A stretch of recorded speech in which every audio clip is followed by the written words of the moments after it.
Today we're going to be taking this Frisbee right here and removing the flight plate to see how it affects the flight. We have 4 discs with us here today, and there's a reason for that. So we have 2 9-speeds, one overstable, one understable. And that's because I want to see how much the stability is affected by removing the flight plate. And a gyro boy. So essentially, what we're going to be testing today is how much the distance is affected on average, how long the disc stays in the air with the flight plate compared to without the flight plate, if gyro goes farther without a flight plate. Our final test, we're just going to see how far we can throw a disc without a flight plate. It has just come to my attention that I left my flight plate removal tool at my house in my van. Huh? So I gotta drive home and get that.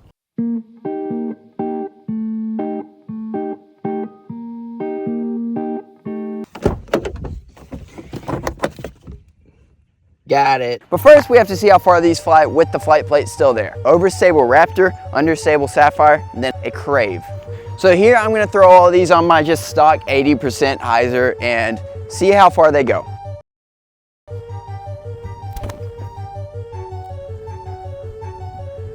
Well, it's kind of hard to tell how far they go when you throw them in the dirt. And that's exactly why we're gonna throw each of these discs 4 times and drop the worst one to exclude any more worm burners like that. So we can get a more accurate average. That's probably like a cool 340. Oh gosh. I know I was standing in front of it and I didn't move on purpose because it was trash. Round 2.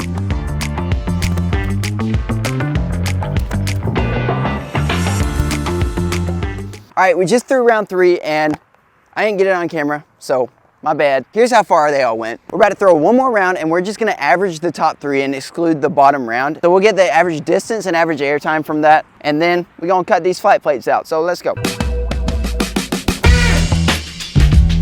That's freaking nuke, Georgia.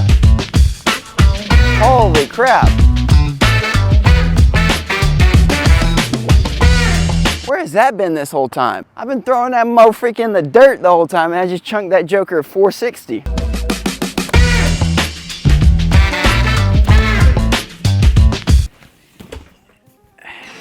Alright, we are here at the Empire Lab, otherwise known as, well, my desk. And the results are in for the disc with the flight plates, and that would be Sapphire came in with an average distance of 388.3 feet. The Raptor came in just below that, averaging 376 feet per throw, with the average time in air being 7.9 seconds. And then the Crave is the interesting one, coming in right below the Raptor at an average of 374.6 feet, but its average time in the air was only 6.4 seconds, making these statistics a little bit weird. But without further ado, let's get the flight plates off these discs. So the Sapphire decided he wanted to go 450 feet and try to sneak his way into my bag and not get chopped up, but ain't gonna happen.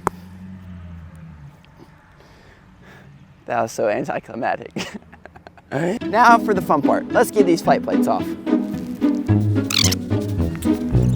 You say, am I gonna be throwing the crust? Georgia behind the camera, Miss Camera Girl back here, just asked me if I was gonna be throwing the crust.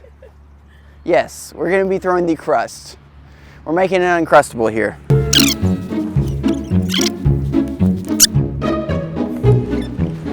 Yes, we have a crust. Now, I'm king of the Frisbee nerds.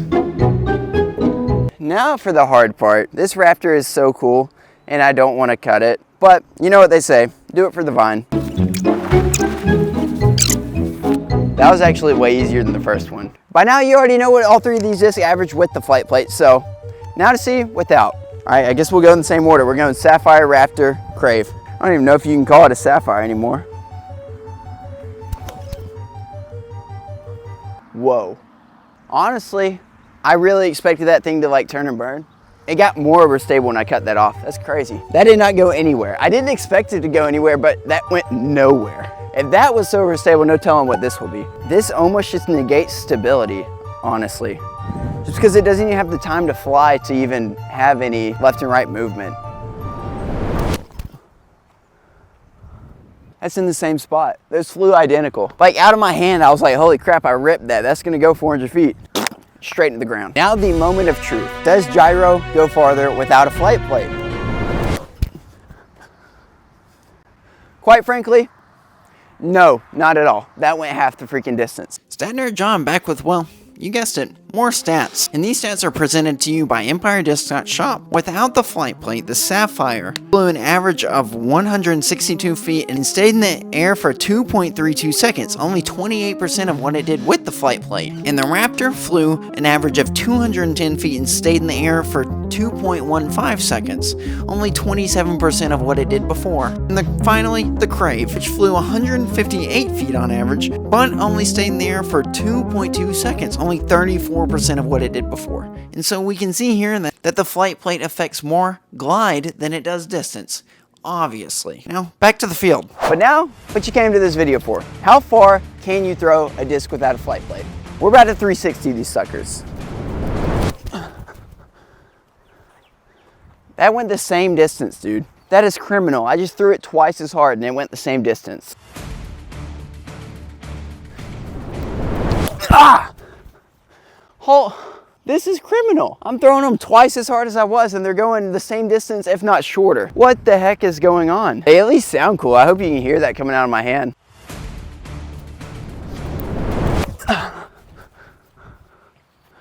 I'll pop up the distance of that on the screen. The question of how far can you throw a disc without a flight plate? My answer, not very far. Keep the flight plates on your disc. See you guys next time.